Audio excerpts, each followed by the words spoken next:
Assalamualaikum warahmatullahi wabarakatuh. Bismillahirrahmanirrahim. Alhamdulillahi rabbil alamin. Allahumma salli ala sayyidina wa maulana Muhammadin abdika wa rasulika nabiyil ummi wa ala alihi wa sahbihi wa barik wa sallim tasliman katsira biqadri azamati dzatika fi kulli waqtin wa hinin. Alhamdulillah pagi ini kita masih senantiasa dalam anugerah binikmatil Islam wal iman wal ihsan. Semoga kita selalu dalam perlindungan Allah, nahnu fi amanillah, baik di dunia maupun di akhirat kelak.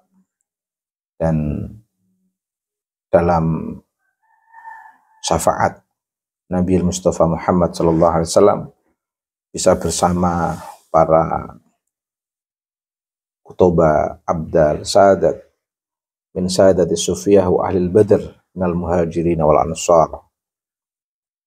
Juga bisa bersama Syekh Abdul Qadir Al-Jilani Al-Hazni Al-Husaini, juga bisa bersama Wali Sembilan, bersama para kutub di negeri ini, para kekasih Allah, baik yang kelihatan maupun yang tidak kelihatan,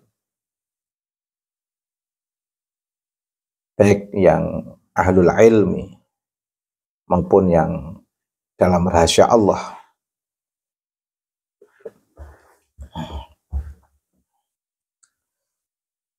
Dalam kesempatan ini saya ingin menyampaikan, ingin menafsirkan apa yang disampaikan oleh Kiai kita, Kiai Haji Marzuki Mustamar. Bagaimana beliau betul-betul mensupport seluruh gerakan para kiai-kiai muda yang ingin berada dalam kebangkitan Ahlus Sunnah wal Jamaah yang bersimetris dengan perkembangan ilmu pengetahuan, lintas disiplin ilmu. Sehingga kalau ini betul-betul kita kawal, kita betul-betul akan berada dalam perkembangan fikih peradaban, bil khusus di lingkungan komunitas Nahdlatul Ulama.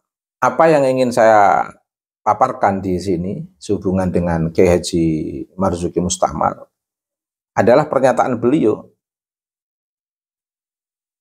Kelihatannya berupa sindiran, tapi itu sudah betul-betul kalam soreh, kalam yang betul-betul kalam fasih, kalam yang betul-betul sudah bisa dimaknai, atau dalam bahasa ilmiahnya kalam Kiai Haji Marzuki Mustamar adalah kalam yang benar-benar sudah clear and distinct ideas, sudah tidak kemana-mana. Atau dalam bahasa istilah jam'ul jawami', istilah yang sudah betul-betul jami' mani', kalam yang sudah fokus pada konsep pembahasan yang tidak kemana-mana dan tidak memasukkan pemahaman yang mengganggu kawasan konsepsional yang betul-betul sudah kita pahami bersama. Apa itu? Yaitu komitmen warga Nahdlatul Ulama yang mengikuti amaliyah ubudiyahnya dengan fikih Syafi'i. Itu konsisten dengan ukuran yang jelas dalam konteks keilmuan. Jadi mengukur ukuran bahwa itu memiliki perspektif keilmuan atau tidak, itu harus by data. Itu harus empiris, itu harus rasional, itu harus didasarkan kepada dalil. La budda lahu min mustanadin. Marzuki itu ingin memastikan wong iku ya aja do sok ngaku-ngaku keturunane wong mulya. Apalagi sampai menggunakan jalur doktrinasi, doktrin orang untuk memuliakan dia karena merasa sebagai keturunan Nabi misalnya, atau menjadi muhibbin karena sudah terdoktrin oleh Habaib Alwi, akhirnya status kekiaian dia, itu ya pokoknya patok bangkrong, hitam putih. Apa jari ini Habib Alwi itu dzurriyyah Nabi. Tidak peduli ada data atau tidak. Tidak peduli dalil dari perspektif nas maupun dalil dari perspektif historis. Tidak peduli. Pokoknya ini ikut Habib Alwi dzurriyyah Nabi, ya udah Habib dzurriyyah Nabi. Nggak usah dicari dalil nasnya maupun dalil historisnya. Nah, kalaupun ketemu dalil nasnya, nggak perlu dalil historisnya. Pokoknya kalau orang sudah dapat status dzurriyyah Nabi, jelas nasnya, historisitasnya nggak jelas, nggak apa-apa. Ya nggak bisa begitu. Iya kalau secara historis, tokoh historis ini beretika, beradab, bermoral, memanusiakan manusia, menggerakkan ainur rahmah, mata penuh kasih sayang, pandangan hati penuh kasih sayang. Tapi kalau sosok ini provokator, kontrari salah, sikap dan perbuatannya mengerikan begitu, malah merendahkan risalah kenabian, merendahkan para penanda-penanda umat, bahkan tidak mengakui dzurriyyah Nabi yang sudah jelas, Wali Songo dan dzurriyyahnya yang sudah jelas baik secara manuskrip, pendekatan filologi maupun DNA sudah jelas, mereka rendahkan. Mereka sebut kiai-kiai dengan sebutan nama hewan-hewan dan sebagainya.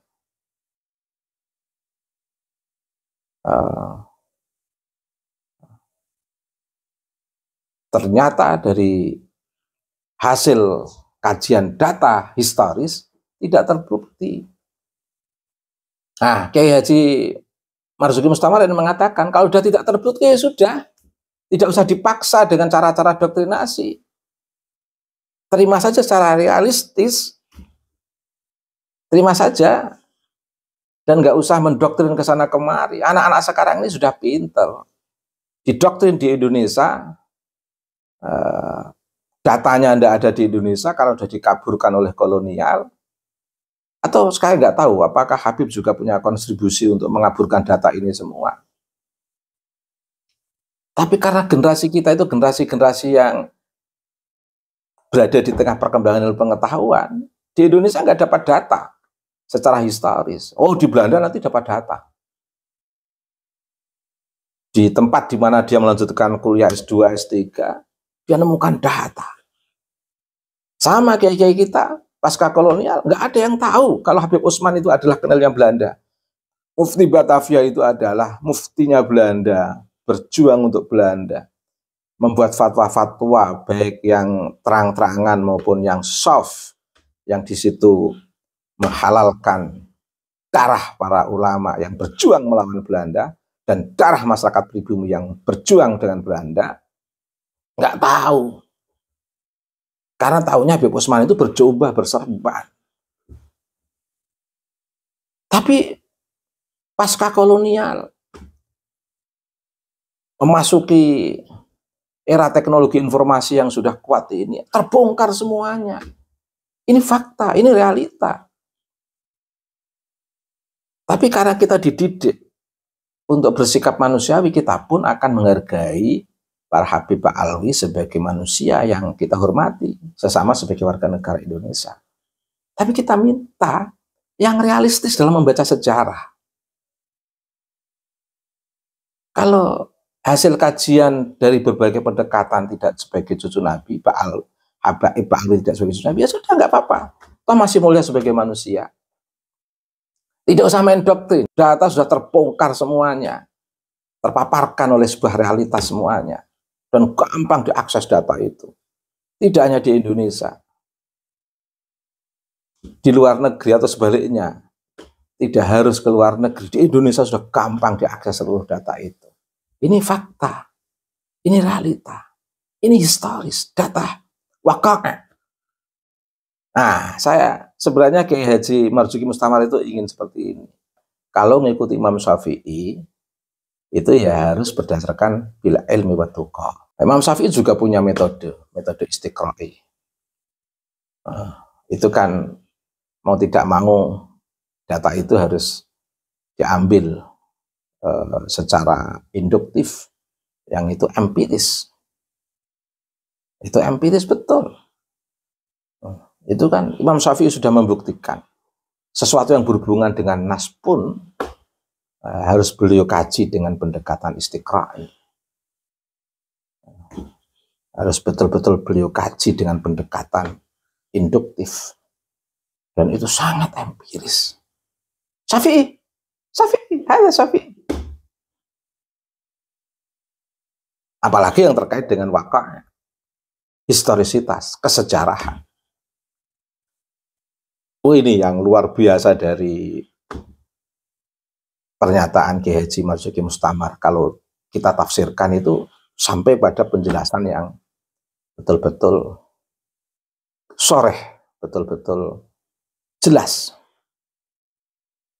Tapi karena beliau sebagai seorang ulama generasi sepuh, generasi tua, meskipun usianya masih muda, tapi beliau karena produk dari generasi tua, ya cara menyampaikannya ya dengan cara orang-orang tua yang inginnya beliau tidak menyinggung banyak pihak, tapi sekaligus bagaimana membentuk kesadaran banyak pihak.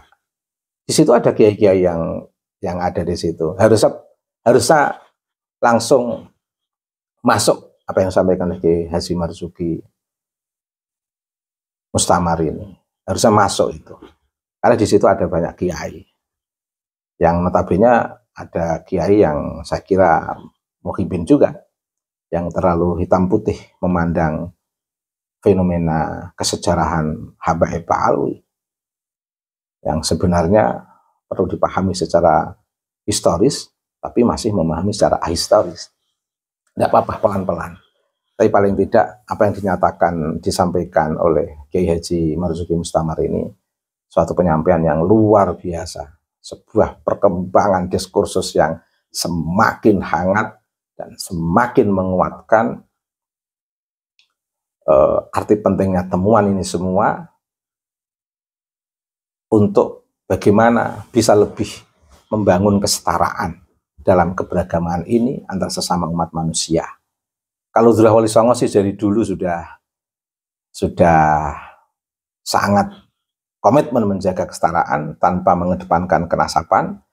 Basis kebangkitan Ahlus Sunnah wal Jamaah An-Nahdliyah ini yang ingin dibangun oleh Zurah Wali Songo adalah yang lebih mengedepankan bil ilmi wa tuqa, etik universal, yaitu menjaga kemanusiaan, keadilan, dan persamaan tanpa mengedepankan kenasaban.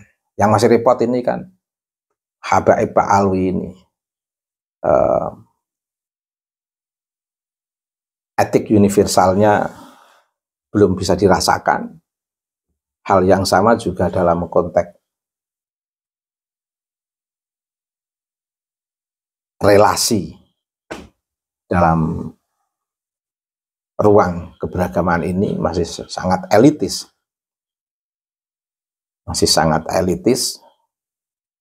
Lah yang bisa kita maklumi bersama, ternyata justru tidak ada hubungannya dengan Nabi secara ilmiah. Ternyata justru bukan Nabi, bukan cucu Nabi. Nggak tersambung, nggak terverifikasi. Pengakuannya sebagai cucu Nabi, sebagai generasi yang berintisab kepada Nabi, ternyata sama sekali gak ada hubungannya.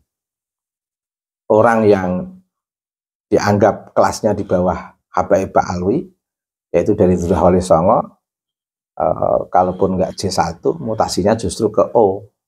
Meskipun lewat ibu, jalur ibu, tapi kan jelas, clear, masih bisa dilacak status kezuriahannya.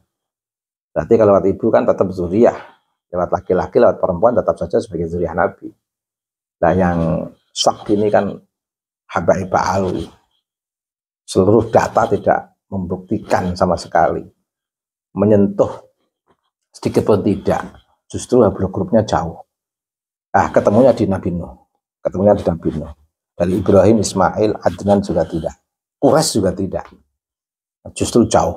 Dan dari kajian filologi juga memang nggak ada hubungannya. Titik temunya di Nabi Nuh, itu bukan dari Nabi Ibrahim. Titik temunya bukan titik temu agama tauhid. Titik temunya justru di luar agama tauhid, dari leluhur Habaib Ba'alwi. Meskipun Habaib Ba'alwi semuanya banyak yang menjadi ulama yang turut mewarnai perkembangan diskursus ilmu-ilmu keislaman dari generasi yang sampai kita saksikan sekarang ini. Tapi asal usul leluhur mereka tidak bisa dipungkiri, memang asal usul leluhur yang menyembah berhala. Tapi alhamdulillah Allah mentakdirkan lebih baik, dari Habaib Ba'alwi menjadi umat min ummati Nabi Muhammad SAW yang betul-betul bil ilmi wa tuqa. Baik, demikian. Terima kasih Al-Mukarram Kiai Haji Marzuki Mustamar yang turut membantu diskursus ini. Semoga menjadi lebih jelas kemanfaatan untuk ke arah kesetaraan dalam konteks kemanusiaan, keadilan, dan persamaan, atau dalam konteks etik universal min ummati Nabi Mustafa Muhammad SAW. Akhirnya, ihdinas syiratal mustaqim, syiratal ladzina an'amta alaihim, ghairil maghdubi alaihim waladdallin. Amin. Rabbighfir warham wa anta khairur rahimin.